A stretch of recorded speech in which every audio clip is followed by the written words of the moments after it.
बातें करते करते वो सो चुका था, लेकिन हया जागती रही।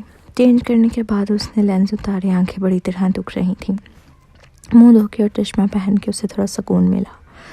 फिर अलमारी की तरफ बढ़ी कि हमीन की कुछ पैकिंग कर दे, लेकिन अलमारी में सारे हमीन और उसके जहेज बड़ी के सूट पड़े थे और ना ही उसे सूटकेस मिल रहा था। कुछ देर चीज़ें देखने के बाद उसने झुंझुला कर अलमारी बंद की। फिर सोचने लगी अब क्या करे। सोने का इसका कोई इरादा नहीं था, वरना हमीन से बगैर जगाए चला जाता। उसने वज़ू किया और चाहे नमाज बिछा के तहज्जुद की नमाज़ पढ़ने लगी। नमाज पढ़कर उसने अपने जहेज़ में दिया गया कुरान मजीद पढ़ने लगी। फिर उसे वक्त का पता ही नहीं चला। फजर की अज़ान होते ही वो नमाज के लिए खड़ी हो गई। नमाज के दौरान हमीन के मोबाइल का अलार्म बजने लगा। हया की नमाज का रब टूटा तो इसे कोफत हुई, ये कितने अलार्म लगाता है। फिर अलार्म बंद हो गया। नमाज के बाद वो दुआएं मांगने लगी। दुआ मांग कर उसने चेहरे पर हाथ फेर कर आंखें खोली। सामने हुमैन बैठा उसे ही देख रहा था। न जाने कब वो आकर बैठा था, उसे पता ही ना चला। हया को अचानक वो ख्वाब याद आया जो उसने नुमैरा बाजी की शादी के दौरान देखा था। हुमैन मुस्कुराते हुए उसके दुपट्टे में मुकेश शफाफ चेहरे को देख रहा था। तुम क्या दुआ मांगती हो? मैं बहुत कुछ मांगती हूँ, क्या क्या बताऊँ? कहते हुए वो जाए नमाज लपेटने लगी। फिर साइड पर रख कर हुमैन के स्टाइल से बाजू घुटनों के गिर्द लपेटे बैठ गई। तुम्हें पता है हया, मैं जब भी तुम्हारे लिए दुआ मांगने की कोशिश करता तो मांग नहीं पाता था, कभी भूल जाता। शायद इसलिए क्योंकि मैं तुम्हारे लिए अपने से बेहतर लड़के के मिलने की दुआ करने का इरादा रखता था और अल्लाह ने हम दोनों को एक दूसरे के नसीब में लिख दिया था, इसलिए अल्लाह ने मुझे भुला देता था। इसकी बात पर हया मुस्कुराई। वो अब रोना नहीं चाहती थी। मैं बहुत खुश हूँ हुमैन, अल्लाह ने तुम्हें मुझे अता कर दिया। मैं जब भी अकेली होती हमेशा अल्लाह ने मुझे संभाला, दिलासा दिया और बेशक वही सहारा देने वाला है। हमीन यकटक उसे देख रहा था। उसका इर्तिकाज़ हया की अगली बात ने तोड़ा। तुम नमाज पढ़ लो, फिर मुझे बताओ कि क्या सामान पैक करूं। कहकर उठने लगी तो हमीन भी खड़ा हो गया। हया पलटने लगी तो उसने उसका हाथ थाम लिया। हया के सवालिया नज़रों से देखने पर उसने कंधे उचकाए और हाथ छोड़ दिया। मैं तुमसे मोहब्बत नहीं करता हया, मुझे नहीं पता ये कौन सा जज्बा है, लेकिन बस इतना अंदाज़ा है कि अगर तुम्हें कुछ हुआ तो मैं ज़िंदा नहीं रहूँगा। मुझे कभी मत पूछना कि मैं तुमसे मोहब्बत करता हूँ या नहीं। जब मुझे यकीन हो जाएगा ये मोहब्बत है, मैं इतराफ़ कर लूँगा। अच्छा ठीक है, मत करो मोहब्बत, हमसे मोहब्बत करने वाले और भी बहुत हैं। माहौल का बोझलपन ख़त्म करने के लिए वो बोली तो हमीन हंस पड़ा। और कौन करता है आपसे मोहब्बत? अल्लाह। ज़ुबान चढ़ाकर कहती वो पलट गई और हमीन को अंदाज़ा हो गया था कि वो अल्लाह से किस कदर मोहब्बत करती है।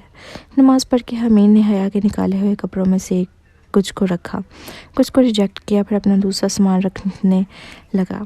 इतने में नीचे से गाड़ी का हॉर्न सुनाई दिया तो वो जल्दी जल्दी जाने लगा। फिर ठटक के रुका।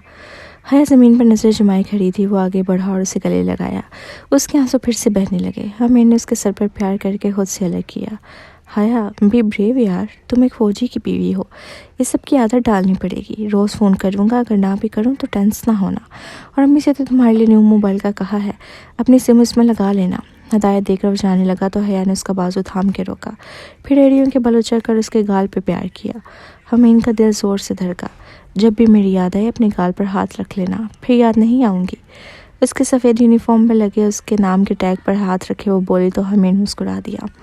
ज़िंदगी में कई मुकाम ऐसे आते हैं कि जब मर्द को भी तसल्ली के लफ्ज़ के हौसले की ज़रूरत होती है, और हया ने जाने अनजाने में उसकी हिम्मत बढ़ाई थी।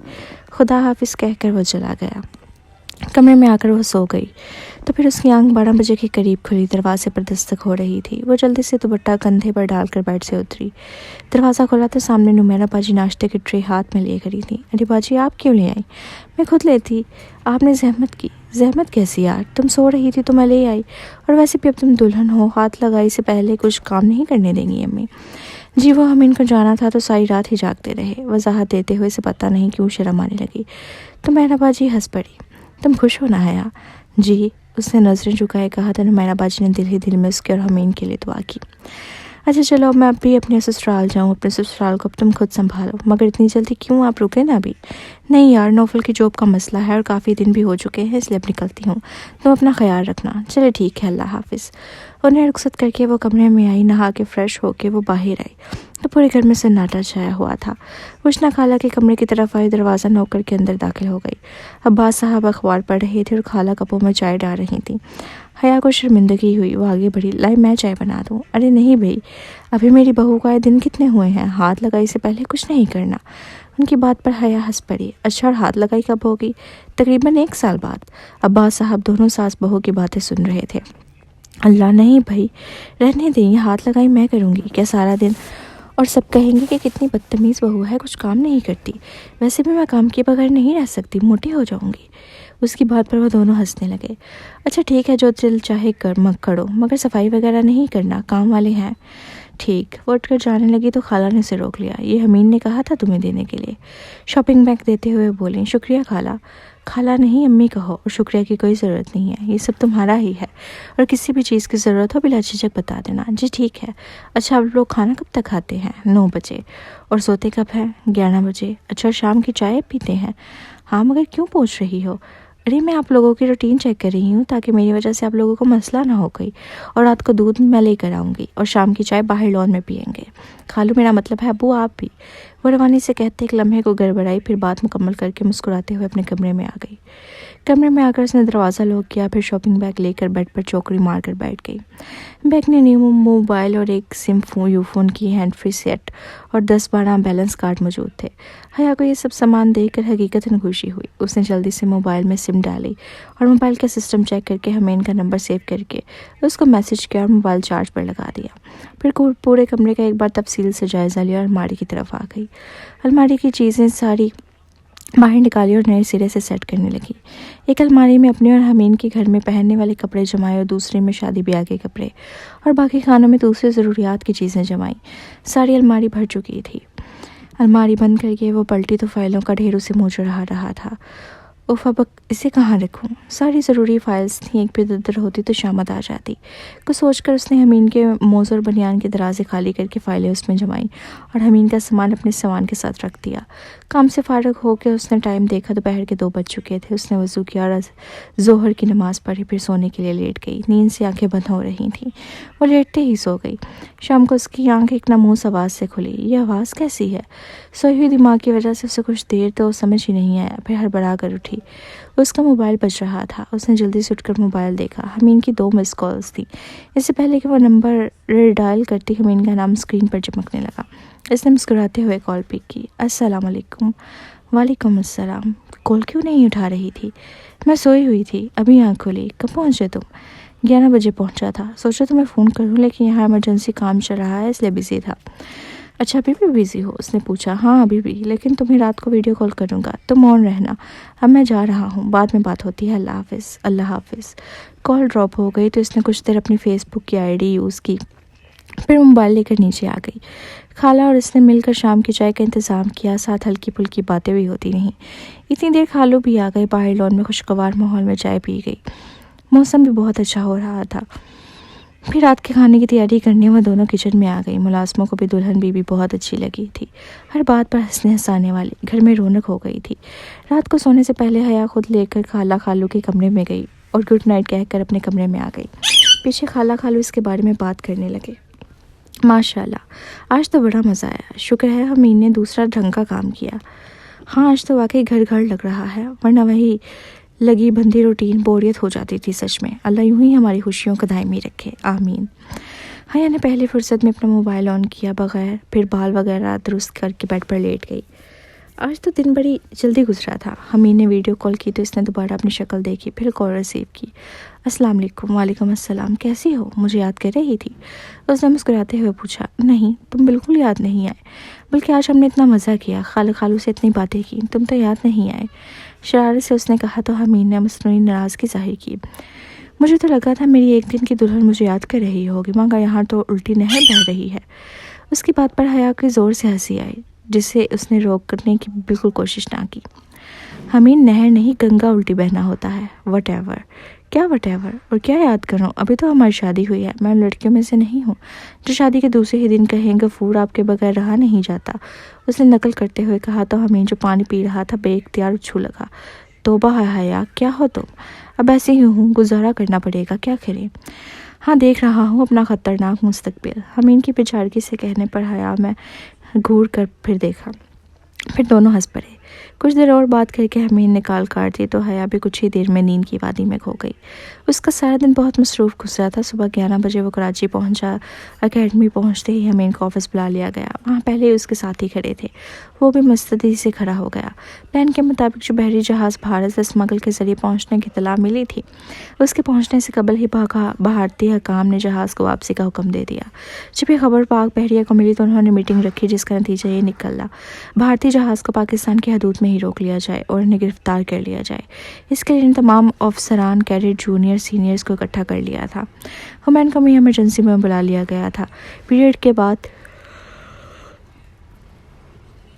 मेजर खिजर ने कुछ को जहाज़ पर भेजा और कुछ को मॉनिटरिंग के लिए एकेडमी में ही रहने दिया।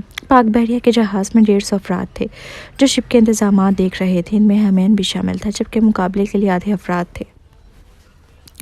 मुकाम पर पहुंचते ही गोलियों के बौछार हर जगह से फिजा में शुरू हो गई। एकदम अफरा तफरी सी मच गई। हथियार और साजो सामान भारतीय फौज के पास भी था, मगर तहफ़्फ़ुज़ नहीं था जो अपना मुल्क में होने का होता है। 2 घंटे लगे इनको मुकाबला करते हुए। कुछ सादी मुकाबला करते हुए शहादत के रुतबे पर फाइज हो गए और अल्लाह के करम से 5-6 जाने गंवाने के बाद मिलाकर भारतीय जहाज़ को हिरासत में ले लिया गया। शाम 6 बजे वापसी हुई और बाकी कार्रवाई पूरी होने के बाद एक बार फिर ट्रेनिंग शुरू हो गई थी। इस बार किसी को भी छुट्टी नहीं दी गई थी। मुल्क के हालात बिगड़ रहे थे।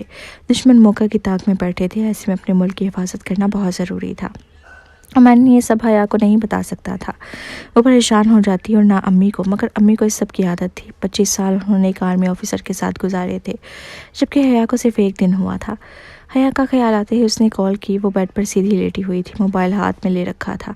लेटने की वजह से उसके सारे बाल तकिए पर बिखरे हुए थे। आंखों से चश्मा गायब था। नाक में लौंग और गर्दन में हुमायूं का दिया हुआ लॉकेट, जो लेटने की वजह से गर्दन से चिपका हुआ था। होंठों पर हल्की लिपस्टिक लगाए बात करते हुए गाल पे पड़ता डिम्पल। हमीन का एक बार फिर दिल चाहा इस डिम्पल को छूने का। पिछली बार भी वो डिम्पल तो भूल गया था, अब दोबारा से एक ख्वाहिश। हया से बात करके इसका जहन फ्रेश हो चुका था। सारा दिन थका देने वाला गुजरा था। उसके साथी तो लेटते ही सो गए थे, मगर उसे हया से बात करना थी।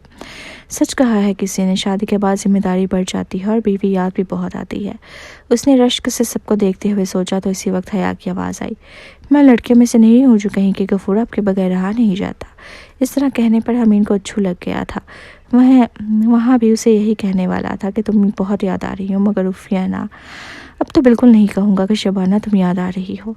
कॉल ख़त्म करके वो हया के बारे में सोचने लगा। वो इसकी सोच से ज़्यादा अच्छी निकली थी। पूरा महीना इसी मसरूफियत में गुजरा। हया ने घर के बोर ज़्यादा रूटीन को हलचल में तब्दील कर दिया था। रोज़ सुबह की चाय हया ही खाला खालू को देती। नाश्ता तीनों साथ मिलकर करते।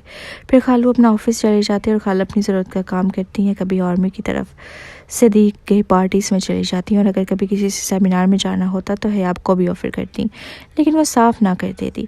एक बार जाकर उसने बड़ी गलती की थी। इतनी बोरिंग पार्टी के वो खाना खाने से पहले ही बेबीज़ पर सर रख कर सोई थी। खाला की तशवीश भरे लहजे पर उसकी आंख खुली, जो उसे बेहोश समझकर एम्बुलेंस बुलवाने वाली थी।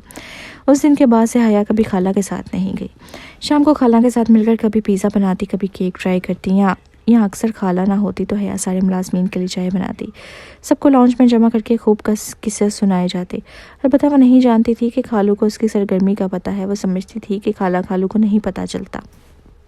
अबीरा और मैरा बाजी जब भी घर आती माहौल और खुशगवार हो जाता। उसके अलावा हया रोज़ हमीन से बात करती। उसकी ट्रेनिंग सख्त से सख्त होती जा रही थी। वो फ़ोन पर बात भी कभी करता था और कभी नहीं। इसका दिल करता है कि वो हमीन से बातें करे, मगर उसके पास टाइम ही नहीं होता था। हया अपना दिल बुरा नहीं करती थी। वो जानती थी कि ये बस कुछ सालों की बात है, फिर हमीन को फैमिली के साथ रहने की इजाज़त मिल जाती। हया ने अपना दिल घर में लगा लिया था और कुछ पता नहीं था कि वो कब मिलने आता। अम्मी मुझे बाज़ार जाना है, आप चलेंगी मेरे साथ? नहीं, आज तो मीटिंग में जाना है मुझे। तुम ऐसा करना, हया को साथ ले जाना, वो मेरे पीछे से घर में बोर होती है। इनकार के साथ साथ उन्होंने एडवाइस भी दे दी तो नुमैरा बाजी कुछ सोच के राज़ी हो गई। नुमैरा बाजी के बताने पर हया ने जल्दी से कपड़े चेंज किए और ब्लैक कंट्रास्ट लॉन के सूट पर हम रंग दुपट्टा सर पर लिए शॉल को अपने गिर्द लपेट लिया था। आंखों पर चश्मा और नाक में लौंग के अलावा कुछ ना था। हाथ और कानों में भी कुछ ना था, जिसके बिना पर इसे कई बार खाला से डांट भी सुनने को मिली थी, मगर इसे चूड़ियों से उलझन होती थी, इसलिए अब भी नहीं पहनी थी। बाजार पहुंचकर नुमैरा बाजी अपने लिए कपड़े देखने लगी, जबकि हया किचन की क्रॉकरी और अशिया देखने लगी। घर में जो चीज़ ख़त्म हो रही थी वो खरीदी। फिर बाजी की तरफ आ गई, जो कि शोहर के लिए सूट वगैरह देख रही थी। वो भी अमीन के लिए शॉर्ट देखने लगी, लेकिन कुछ समझ नहीं आ रहा था। फिर वो दोनों नाइटीज़ वाले सेक्शन की तरफ आ गई। हया ने लटकी हुई नाइटीज़ देखी तो बेख्तियार मुंह से अस्तगफिरुल्लाह निकला। इतनी बेहुदा चीज़ें वो अपने मोबाइल में मसरूफ़ होने की भरपूर एक्टिंग कर रही थी और नाकाम हो रही थी। इतने में नुमैना बाजी ने एक स्लीपिंग सूट उसकी तरफ बढ़ाया जो नेटवर्क सिल्क से सिली हुई थी, इंतहाई बेहुदा। नुमैना बाजी ने उसके लिए ली थी। हया को ये सब बहुत अजीब लग रहा था और उसने कह भी दिया, बाजी ये बहुत ओवर है, यहाँ तो कमरे में पहनना तो और कोई नहीं देखेगा। जी मगर मैं नहीं पहन पाऊंगी, मुझे शर्म आएगी, उसने बेचारगी से कहा तो नुमैना बाजी हंसने लगी। अरे यार शोहर से कौन शर्माता है, एक दिन का मेरा शोहर है, शर्माऊं नहीं तो और क्या करूं। उसने उनकी बात पर दिल में सोचा मगर बोली कुछ नहीं। अच्छा ठीक है ये रहने देना, कुछ और देख लेती हूँ।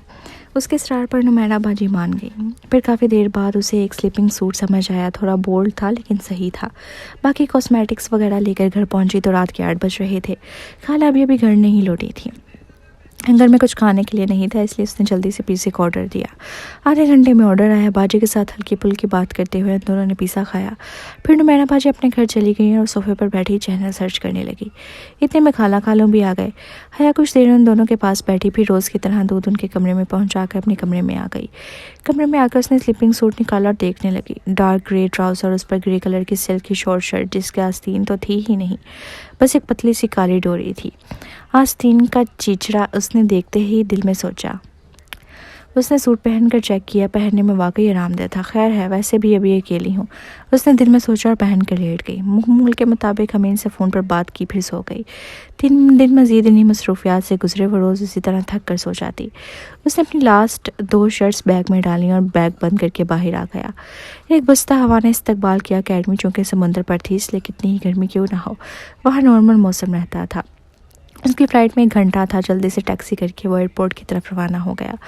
आज वो 3 महीनों बाद घर जा रहा था बगैर किसी को बताए। फाइनली गहरा सांस भर के उसने बैग से सर टिका लिया। वो रात को 3 बजे घर पहुंचा था। उसने डोर बेल बजाने की बजाय चाचा को कॉल करना मुनासिब समझा। उनको कॉल करके वो जब तक पहुंचा चाचा उसके मुंतज़िर थे। कहे के मुताबिक चाचा ने अम्मी अबू और हयात में से किसी को नहीं जगाया था। और क्या हाल है चाचा? अल्लाह का करम है बाबा, आप कैसे हैं? मैं भी ठीक। चले आप आराम करें, मैं भी कमरे में जाता हूँ। आपको चाय वगैरह कुछ दूँ? नहीं, किसी चीज़ की ज़रूरत नहीं है, बस आराम करूँगा। उनको जवाब देकर वह कमरे की तरफ आ गया। अंदाजे के मुताबिक कमरा अनलॉक था। दरवाज़ा खोल के वो अंदर आया तो अंधेरे घुप कमरे ने इस्तकबाल किया। कमरे में हर तरफ अंधेरा था सिवाय टेरेस के दरवाजे पर बड़े पर्दे के पीछे से आने वाली रोशनी के, और कोई रोशनी नहीं थी। वो अंदाजे से चलता हुआ बेड तक आया और मोबाइल की टॉर्च के ज़रिए साइड लैंप ऑन किया तो कमरे में मध्यम सी रोशनी फैल गई। उसने बेख्तियार बेड की तरफ देखा जिस पर सिवाय कंबल के और कुछ ना दिख रहा था। ऐसा महसूस होता जैसे अंदर कोई है ही नहीं, जबकि हया अंदर सो रही थी। हया की आदत थी कि वो अपना सर तक ढांप कर सोती थी, पूरा कंबल या चादर लपेट कर। मैंने उसे सोता देखा, फिर बाथरूम की तरफ चला गया। फ्रेश होकर बाहर आया तब भी हया जूं की तू लेटी हुई थी। वह हया की तरफ करवट करके लेटा और एहतियात से उसके चेहरे से कंबल हटाया ताकि उसकी आंख ना खुले और उसे देखने लगा। 3 महीने बाद अपने सामने देख रहा था। उसे अंदाज़ा नहीं था कि वह हया को इतना मिस करने वाला है। उसे लगा था कि हमेशा की तरह इस बार भी वही रूटीन होगी, लेकिन उसका किसी चीज़ में दिल नहीं लग रहा था और अब उसे सामने देखकर उसे बातें करने का दिल कर रहा था, लेकिन उसने उसे जगाया नहीं। बस एकटक उसे देखता रहा और इसी पोजीशन में सो गया। अलार्म बजने की आवाज़ पर उसकी आंख खुली। उसने अलार्म बंद किया और मोबाइल पर टाइम देखा। घड़ी 5:30 टाइम बता रही थी। कुछ देर सुस्ती से लेटी रही, इतने में अज़ानों की आवाज़ आने लगी तो उठकर बेड से उतरने ही लगी थी। उसका ध्यान लैम्प की तरफ गया जो जल रहा था। उसने याद करने की कोशिश की वो रात लैम्प को बंद करके सोई थी, तो ये जला कैसे? हो सकता है भूल गई हूँ रात को। सर झटक कर बाथरूम गई, वज़ू करके बाहर आई, नमाज पढ़कर सलाम फेर ही रही थी कि अलार्म बजने लगा। उसने रिंगटोन पर ध्यान नहीं दिया और सोचा कि उठकर बंद कर लूँगी। अभी वो दुआ मांग ही रही थी कि अलार्म दोबारा बजने लगा और 2 ही रिंग हुई थी कि अलार्म बंद कर दिया गया। हया ने चौंक कर सर उठाया और बेटी की तरफ देखा जहाँ एक बार फिर हमें अपनी पोजीशन में सो चुका था और हया को ज़मीन से नज़र नहीं आ रहा था। धड़कते दिल के साथ जाए नमाज लपेट कर उठी और बेड की दूसरी तरफ आई जहाँ हमीन सोया हुआ था। इसी वक्त मोबाइल फिर बजने लगा तो हया ने हमीन के मोबाइल को देखा। इसका दिल बेकाबू होने लगा था। उसने हाथ बढ़ाकर अलार्म बंद किया ताकि हमीन की आंख ना खुले। अलार्म बंद होते ही स्क्रीन पर हमीन और इसकी निकाह की तस्वीर जगमगाने लगी जिसमें हमीन टेढ़ी नज़रों से उसे देख रहा है और वो अपना झुमका ठीक कर रही है। वो चंद पल उसे देखती रही, फिर वहीं ज़मीन पर बेड के पास बैठ गई। बेड पर दोनों हाथ रखकर चेहरा उस पर टिका लिया और हमीन को गौर से देखने लगी। 15 मिनट इस तरह गुजरे तो वो उठकर वापस अपनी जगह पर आकर हमीन की तरफ रुक करके सो गई। सुबह मामूल के मुताबिक सोकर उठी। हमीन को अब भी ख्वाब खरगोश में मजे लेते हुए पाया। जब तक वो फ्रेश होकर बाहर आई वो भी उठ चुका था। हया को बाथरूम से बाहर आता देखकर उठकर बैठ गया। अस्सलाम वालेकुम मैडम। हया बाल बनाने में मसरूफ थी। उसे लगा हमीन अभी सोया हुआ है। उसकी आवाज़ पर बेख्तियार मुड़कर देखा। लबों पर मुस्कुराहट खेलने लगी। वालेकुम अस्सलाम। वैसे सरप्राइज़ अच्छा देते हो। मुस्कुराते हुए बैठ कर इसके पास आकर बैठ गई तो हमीन ने आगे बढ़कर उसे गले लगा लिया और हया ने पुरसुकून होकर आंखें मूंद दी। आपका ख्याल रखने वाले कितने ही लोग जमा क्यों ना हो, ज़िंदगी फिर भी बेकार लगती है जब उसमें आपका महबूब शोहर ना हो। हया रोने लगी तो हमीन ने उसे अलग करके उसके आंसू साफ किए तो वह चेहरे पर हाथ रखकर फूट फूट कर रोने लगी तो हमीन ने उसे अपने से लगा लिया। बस करो हया, अब तो मैं आ गया हूँ ना। हया ने चेहरा साफ किया और उसे देखा। पूरे 3 महीने बाद फ़ौरन जताया गया। अरे तो छुट्टी नहीं मिलती ना, बस 2 साल की बात है और कम पहुंचे रात को, मुझे उठाया भी नहीं। 3 बजे पहुंचा था और तुम गहरी नींद सोई हुई थी तो डिस्टर्ब करना अच्छा नहीं लगा। उसकी बात पर हया ने हैरानी से उसे देखा। तुम्हें लगता है कि तुम्हारे उठाने से मेरी नींद खराब होती। उसके शिकवे भरे अंदाज पर हमीन को हंसी आ गई। नहीं बाबा, तुम डिस्टर्ब नहीं होती, आइंदा ख्याल रखूँगा। उससे पहले कि कुछ कहती दरवाज़ा बजा। इजाज़त देने पर चाचा नाश्ते की इतला देकर चले गए। हया हमीन दोनों डाइनिंग रूम में आ गए जहाँ अम्मी अबू पहले से मौजूद थे। हया के साथ हमीन को आता देखकर दोनों हैरान रह गए। अरे तुम कब आए? और हया ने भी नहीं बताया। उसे खुद नहीं पता था अबू, रात को पहुंचा हूँ। हया खामोशी से माँ बेटे को बातें करता देखती रही। अच्छा, आज हम लोग इस्लामाबाद जा रहे हैं एक काम के सिलसिले में। उनके बताने पर हमीन तो नॉर्मल रहा लेकिन हया का मूड ऑफ हो गया। ये क्या अबू, हमीन आज आए हैं और आप लोग जा रहे हैं? उसके शिकवे पर अम्मी मुस्कुराने लगी। अरे तो काम से जा रहे हैं ना, 3 दिन वहीं रहेंगे, तब तक अपने मियाँ की खूब खिदमत करो। और हमीन, हया को कहकर वो हमीन की तरफ मुतवज्जा हुई। उसे सवात वगैरह घुमा फिरा लेना, अब अपनी बीवी को संभालो, तब तक हम आ जाएंगे, फिर मिलकर बैठेंगे। जी आप बेफिक्र रहें, मैं आपकी बहू का ख्याल रखूँगा। उसने कनखियों से उसे देखा जबकि हया का मुंह और फूल गया। हया, जल्दी से खाना खाओ, फिर मेरे साथ पैकिंग करवाओ। उनके कहने पर वो बेदिली से नाश्ता करने लगी। फिर वो दोनों कमरे में पैकिंग करने आई। वहीं हमीन और अप्पू अपनी बातें कर रहे थे। पैकिंग के दौरान भी हया मुसलसल बोले जा रही थी, मुझे छोड़ के चले जाते हैं, रोज़ मीटिंग, इतने काम क्यों होते हैं? हमीन उसे इतना बोलता और अम्मी को खामोशी से सुनते हैरत से देख रहा था। जबकि अब्बू कभी हंस देते, कभी अम्मी जो इशारा करते तो वो मुस्कुराते हुए उन्हें खामोश रहने का इशारा करती। अल्लाह अल्लाह करके वे दोनों घर से निकले तो हया किचन में घुस गई और चाचा को हदायत देने लगी। तकरीबन आधे घंटे बाद वो कमरे में आए तो हमीन लैपटॉप पर काम कर रहा था। तुमने देखा उन्हें चले गए? आज भी रोज़ जाते हैं और मैं यहाँ पागल हूँ अकेले रहूँ। वो एक बार फिर शुरू हो चुकी थी, साथ साथ अपने और हमीन के कपड़े निकाल कर प्रेस कर रही थी। हमीन गौर से उसे देखने लगा। पर्पल कमीज़ पजामा, उस पर ब्लैक दुपट्टा आदतन कंधे पर डाल रखा था। चश्मा लगाए, नाक में लौंग पहने, हमेशा की तरह पोनी बनाए, सादा से हुलिया में भी हमीन के दिल में उतरती महसूस हो रही थी। अपनी तरफ हमीन का इर्तकास नोट करके उसका दिल एक बार की धड़का और अचानक खामोश हुई। ऐसे क्या देख रहे हो? उसने धड़कते दिल से पूछा। मैं ये देख रहा था कि तुम किस कदर बोलने लगी हो और अम्मी अबू ने तुम्हें 3 महीने बर्दाश्त किया। मैं बहुत एहसानमंद हूँ उनका। आजिज़ी से आंखों में शरारत भरे कहते वो हया को मुहावरतन नहीं हकीकतन नाक लगा गया। कहाँ वो उसके रोमांटिक होने की तवक्को कर रही थी। ज़ोर से उसके कपड़े उसके मुंह सामने पटक कर अपने कपड़े लेकर वॉशरूम में घुस गई। तैयार होकर बाहर आई तो हमें जल्दी से नहाने चला गया। तब तक हया ने लाइट सा मेकअप किया, कानों में टॉप्स पहने और 10 मिनट में तैयार हो गई। हमीन जब तक मुकम्मल तैयार हुआ तब तक वो पूरे घर का जायज़ा लेकर चचा को घर की निगरानी की हदायत देकर आ गई। तकरीबन 2 बजे वो लोग मड़ी के लिए निकल चुके थे। शाम 5 बजे वो लोग मड़ी पहुँचे। मड़ी में बर्फ़बारी हो रही थी। हया खुशी से उछलती बर्फ़ के ग्लेशियर पर चढ़ गई। वो खुद ही रूठ जाती, खुद ही मान जाती और हमीन को उसके इस धूप छाँव जैसे रवैये से इश्क था, लेकिन उसे खबर नहीं थी। उसने हया को बहुत सी पिक्चर्स ली, उछलते हुए बर्फ़ को जमा करते हुए गोले बनाते।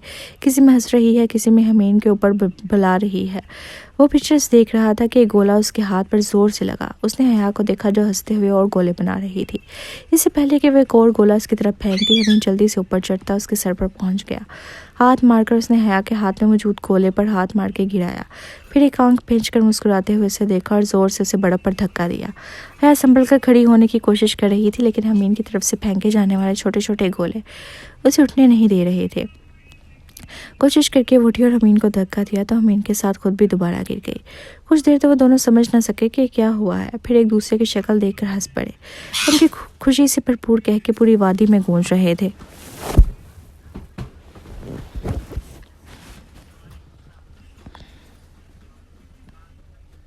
उन दोनों ने घर बनाए। हमीन का बहुत बड़ा घर प्यारा बना, हया इतना अच्छा ना बना। वो ड्राइंग में बहुत बुरी थी। रात को 9 बजे उन दोनों ने कश्मीर पॉइंट पर बने रेस्टोरेंट में खाना खाया और 10:30 बजे अपार्टमेंट पर पहुंच गए। अपार्टमेंट की बुकिंग हमीन ने पहले ही करवा ली थी। 2 कमरे, टीवी लॉन्ज और ओपन किचन। एक कमरे में बेड, अलमारी, टेबल, काउच, हर तरफ की सहूलत मौजूद थी, जबकि दूसरे कमरे में बेड और छोटी सी अलमारी थी। हया ने दूसरा कमरा लिया क्योंकि इसमें आतिशदान भी था और गैलरी भी। हया तो आते ही कपड़े चेंज करके आतिशदान के सामने कुशन रख कर बैठ गई, जबकि आतिशदान जल भी नहीं रहा था। वो बहुत थक चुकी थी। अलबत्ता हमीन ने अपने और हया के कपड़े सुखाए जो बर्फ से गीले हो चुके थे। फिर आतिशदान जलाया, हया को कंबल दिया और किचन में आकर कॉफ़ी बनाई। वापस कमरे में आया तो देखा वो आंखें मूंदे कुशन पर टेक लगाए बैठी थी, शायद सो चुकी थी। हया, उसकी आवाज़ देने पर हया ने बमुश्किल आंखें खोल के उसे देखा। सो गई थी? सॉरी, मुझे लगा कि जागी हो। नहीं, सोई नहीं थी, बस यहाँ सुकून बहुत है इसलिए ऐसे बैठी थी। हमीन ने उसकी तरफ कब बढ़ाया और ख़ुद भी उसके साथ कंबल अपने ऊपर डाल कर बैठ गया। वाह, हम तो कॉफ़ी भी बना लेते हैं। हया ने सताइशी अंदाज में मुस्कुराते हुए कहा। वो जो ये तवक्को कर रहा था कि हया ये कहेगी तुमने क्यों बनाई, मैं बना लेती, उसकी बात पर हंस पड़ा। अब इतना भी फुहर नहीं हूँ, अंडा चाय कॉफ़ी तो बनानी आती ही है। वो दोनों ही रोमांटिक होने के मामले में सिफर थे। सही बात है, इतना तो खाना बनाना आना चाहिए कि जब बीवी पास ना हो तो बंदा खुद कुछ बना ले। वैसे कुछ डिशेस मुझसे भी सीख लेना, बाद में काम आएंगी, परेशानी नहीं होगी। वो मुसलसल उसे छेड़ रही थी। हमीन ने आखिरी सिप लेते हुए अपना और उसका कप साइड पे रखा और उसके करीब होकर उसकी आंखों में देखने लगा। हाँ, अब रोज़ रोज़ तो बीवी पास नहीं होती ना, और शौहर को खाना खाने के अलावा भी और बहुत सी चीज़ों की ज़रूरत होती है, जैसे कि हया उसके अल्फाज और उसके अंदाज़ को महसूस कर रही थी। वो दोनों एक दूसरे की आंखों में देख रहे थे। हुमैन की बात पर हया के चेहरे पर मुस्कुराहट दौड़ गई। हुमैन जो गौर से हया के चेहरे पर गुजरते हुए रंग देख रहा था, उसके मुस्कुराने पर उभरते डिम्पल को देखकर उसके दिल में एक बार फिर डिम्पल को छूने की ख्वाहिश उभरी, और इस बार हमीन ने अपनी ख्वाहिश को दबाया नहीं और झुककर उसके डिम्पल पर अपने रब रख दिए, और उस कमरे की तैरती खामोशी ने इन दोनों की मोहब्बत को अपने अंदर महफूज कर लिया। चमकते सूरज ने मड़ी की वादी को बादलों की ओर से देखा और आंख में चोली खेलने लगा। बादलों ने अपने बरसने की बड़ी फरियाद की तो सूरज ने उनकी फरियाद सुनकर जाने की तैयारी की। टप टप बूंदे वादी मड़ी को नहला गईं। बारिश के बरसने की आवाज़ पर हमीन की आंख खुली। कमरे के पर्दे और ब्लाइंडर्स सर किए हुए थे और बारिश के हल्के हल्के छींटे कमरे में भी आ रही थी। पूरी वादी बादलों से घिरी हुई थी। हमीन ने इर्द गिर्द गर्दन मोड़ कर देखा, हया की साइड खाली थी। उसने मोबाइल पर टाइम देखा, सुबह के 9 बज रहे थे। फ्रेश होकर वो सीधा किचन में आया, जहाँ हया सॉस पैन पर झुकी उसने पत्ती डाल रही थी। फिर फ्रिज से अंडे निकाल कर फ्राई करने लगी। अपार्टमेंट में कुछ और तो था नहीं सिवाय मक्खन ब्रेड के। खाना वो होटल से खा रहे थे। गीले बाल पुश्त पर गिरे हुए थे, हमेशा की तरह सादा हुलिया में थी। हमीन और इसमें एक माँ का फ़र्क था, लेकिन वो हमीन से 4-5 साल छोटी ही लगती। हमीन चलता हुआ उसके बराबर आकर खड़ा हुआ तो उसने चौंक कर उसे देखा। तुम बहुत कम बोलने लगे हो। सारे फौजी ऐसे ही होते हैं या मेरा मियाँ है स्पेशल है? सारे फौजी ऐसे ही होते हैं बेगम, बस फ़र्क ये है कि तुम कुछ ज़्यादा ही बतौनी हो गई हो। अगर मैं बतौनी ना हूँ तो मेरा खरूश शोहर बोर हो जाएगा ना। हाँ यार, ये तो है। और सच बताऊं तो मुझे शादी के बाद पता चला है कि अल्लाह की कितनी बड़ी नेमत होती हैं बीवियां, जबकि बीवी तुम जैसी हो। तो उसने सच्चे दिल से कहा। उसके कहने पर हया ने मुड़कर उसे देखा जो उसी की तरफ मुतवज्जह था, फिर वापस अपने काम करने लगी। हमें ने बिस्किट से एक सेब उठाया और पंजाब से पानी से साफ करके खाने लगा। स्लीपर जहाँ हया काम कर रही थी चढ़कर बैठ गया। वैसे कदर आ ही गई ना, मेरी मोहब्बत की शादी करके पछता तो नहीं रहे होंगे? उसके शरीर अंदाज में पूछने पर हमीन ने बाजू से पकड़कर उसे अपने सामने किया और उसकी आंखों में देखते हुए बोला, मैं नहीं पछता रहा, और मुझे उम्मीद है कि कोई भी लम्हा ज़िंदगी का हमें एक दूसरे से बेजार नहीं करेगा। कहकर अंदर कमरे की तरफ चला गया। हया के लिए वो पहेली बनता जा रहा था। उसे अचानक क्या होता है, उस दिन शादी की रात भी और आज, वो समझने से कासिर थी। सर झटक कर नाश्ता ट्रे में रखे वो कमरे में आई तो देखा हमें इतनी अजाब की ठंड में बारिश में खड़ा नहा रहा था। वो जल्दी से ट्रे बेड पर रखकर उसकी तरफ भागी। क्या हो गया है आपको, इतनी ठंड हो रही है, अंदर आए। वो दरवाजे से ही हाथ लंबा करके उसका हाथ पकड़ने की कोशिश कर रही थी। यार क्या हो रहा गया है, इतना मज़ा आ रहा है और मुझे आदत है इस सब की, हम फौजी हैं, हम सब ये बर्दाश्त कर सकते हैं। उसने हंसते हुए हया को तसल्ली दी, लेकिन हया को तो चैन ही नहीं आ रहा था। वो मुसलसल चीख कर उसे अंदर आने का कह रही थी। मजबूरन हमें इनको अपनी ज़बरदस्त बारिश छोड़कर अंदर आना पड़ा। हया ने उसे बाथरूम के अंदर तकरीबन धक्का दिया और दूसरे कपड़े निकाल कर दिए। कपड़े चेंज करके बाहर आया तो तौलिए से रगड़ कर इसके बाल साफ करने लगी तो हमें चिढ़ ही गया। मेरे बाल उखाड़ने के इरादे हैं क्या? आहिस्ता करो। क्या आहिस्ता करूं? इतनी ठंड में नहाने बैठ गए, अगर तबीयत ख़राब हुई ना तो मैंने भी कोई ख्याल नहीं रखना, बुलाइएगा अपने अम्मा बाबा को। इस तरह बात करते वो बिल्कुल लड़ाका बीवी बन चुकी थी। फिर दोनों ने मिलकर नाश्ता किया और घर के लिए रवाना हो गए। रास्ते में हमीन के सर में दर्द होने लगा, लेकिन वो खामोश रहा। अगर वो ज़रा सा भी सर दबाता तो हया से बातें सुनने को मिलती। घर तक पहुंचने से पहले ही उसकी तबीयत मज़ीद ख़राब हो चुकी थी। हया ने घर पहुंचते ही चाचा को सूप बनाने का कहा और खुद उसे बेड पर लेटाकर टैबलेट ढूंढने लगी। जब तक चाचा सूप लाए वो हमीन के जूते मोजे उतार चुकी थी और सहारे से बिठाकर उसकी शर्ट चेंज करवा चुकी थी। हुमैन को सूप पिलाया, दवाई खिलाई और सहाने बैठ कर उसका सर दबाने लगी। कुछ ही देर में हुमैन को आराम आया। तुम आराम करो अब। नहीं मैं ठीक हूँ, तुमसे कहा था ना मैंने ना नहाओ, मगर नहीं, जवान फौजी हैं भाई, इन्हें कुछ नहीं होता। अब हो गई ना तबीयत ख़राब। वो एक दफ़ा फिर शुरू हो चुकी थी और हुमैन पछता रहा था कि उसने उसे आराम करने का क्यों कहा। अब वो शादी की है पहले पहले के किस्से दोहरा कर उसे ताने मार रही थी। हुमैन मुँह तक कंबल तान के लेट गया। हया भी हूँ कहकर वॉशरूम में घुस गई। कुछ देर बाद वापस आई तो हुमैन की आंखें खुली की खुली रह गईं। वो स्लीपिंग सूट में बाल खोले, लाल लिपस्टिक लगाए शीशे में अपने आप को हर जाविया से देख रही थी। हुमैन को अपनी तरफ मुंह खोले देखकर एक मर्तबा फिर नाक चढ़ाना फ़र्ज समझा। उसे नाक चढ़ाता देखकर हुमैन को सकता टूट। ये तुम क्या अंग्रेज़ बन के आ गई हो? इसकी बात पर वो गुस्से से पलटी और पैर पटकते उसके बराबर में धम से बैठ गई।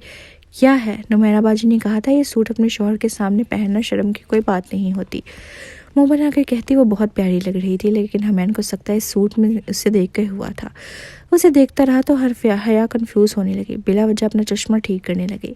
उसने हया को अपने बाजुओं में लिटाया तो हया ने भी अपने दोनों हाथ उसके गर्दन में डालकर उसके गाल पर प्यार किया और फिर पैर सीधे करके लेट गई। तबीयत ठीक हुई? हाँ हो गई, तुम्हारे फैशन जो देख लिए। उसकी बात पर वो खिलखिला कर हंस पड़ी। वो दोनों कुछ देर बातें करते रहे। हुमैन उससे कुछ बता रहा था, लेकिन जवाब ना पाकर उसने देखा तो हया सो चुकी थी। हुमैन ने आहिस्ता से उसका चश्मा उतारा और खुद से लगाए उसे देखने लगा। लिपस्टिक अब भी लगी हुई थी। हुमैन को बेख्तियार उस पर प्यार आया। हुमैन की हया बहुत मासूम थी, उसे आज इस बात का अंदाज़ा हुआ था।